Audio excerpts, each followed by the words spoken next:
সালামু আলাইকুম। একটু নিউজগুলো হয়তো ইরেগুলার হচ্ছে, বাট আমি চেষ্টা করছি আপনাদেরকে নিউজগুলো রেগুলারভাবে দেওয়ার জন্য।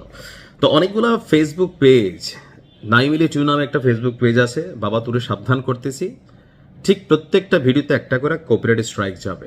ইউটিউবেও যারা ভিডিও নেন, আমি কিন্তু প্রত্যেকের চ্যানেল মনিটরিং করছি, যে কোনো সময় আপনার চ্যানেলেও কপিরাইট স্ট্রাইক যাবে উইথিন 48 আওয়ার্স। এটা একটা ওয়ার্নিং, কারণ আমি চাই না আপনার মনিটাইজেশন করা পেজটা, ফেসবুক পেজ এবং ইউটিউব চ্যানেল নষ্ট হয়ে যাক। যাই হোক, চ্যানেল আপনার নষ্ট হোক না হোক, আজকের এই ভিডিওটা সর্বোচ্চ শেয়ারের আহ্বান জানাচ্ছি যারা ইরানের ফ্যান ফলোয়ার আছেন।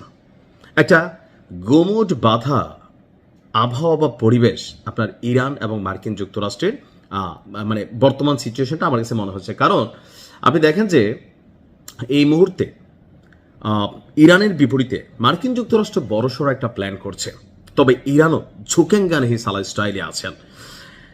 আমেরিকা যে কোনো সময় বড় হামলা চালাবে, আর গেল মাসখানেক আগে যে উত্তেজনাকর পরিস্থিতি তৈরি হয়েছিল সেইটা এখন গুমুট একটা পরিস্থিতি যখন ধারণ করেছে, এর মাঝখানে মার্কিন যুক্তরাষ্ট্রের সাসপিশিয়াস অর্থাৎ রহস্যময় কিছু কর্মকাণ্ড দেখা দিচ্ছে, আর এগুলো বার্তা দিচ্ছে ইরানের বিরুদ্ধে যে কোনো সময় অভিযান চালাতে যাচ্ছে আমেরিকা। তবে আমেরিকা যদি কোনো অভিযান চালায় তাহলে ইরান পাল্টা অভিযান চালাবে, আর সেই অভিযানকে মোকাবেলা করার জন্য মধ্যপ্রাচ্যে মার্কিন যুক্তরাষ্ট্রের থাকা যে ঘাঁটিগুলো আছে, অর্থাৎ ধরেন কাতার, বাহরাইন, তারপর হচ্ছে সৌদি আরব, মানে অনেকগুলো রাষ্ট্রে আপনার আমেরিকা তাদের সামরিক নৌসামরিক বা আরো বিভিন্ন যে ঘাঁটিগুলা সেগুলা করে রাখছে। এখন প্রশ্ন হচ্ছে, কেন বারবার আপনার কাতার এবং বাহরাইন থেকে আমেরিকা তাদের ঘাঁটিগুলো সরিয়ে নেয়? এটার কারণ হচ্ছে, গেল 2-1 বছর আগে যখন একটা অভিযান হলো, তখন ইরান পাল্টা একটা অভিযান চালালো। কোথায়? কাতার,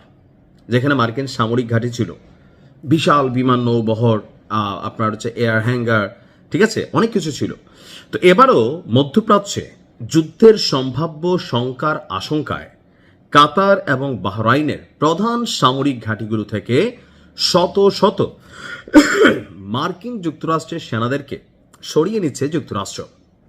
গতকালকে নিউ ইয়র্ক টাইমস পেন্টাগন সূত্রের বরাত দিয়ে এই তথ্য দিয়েছেন।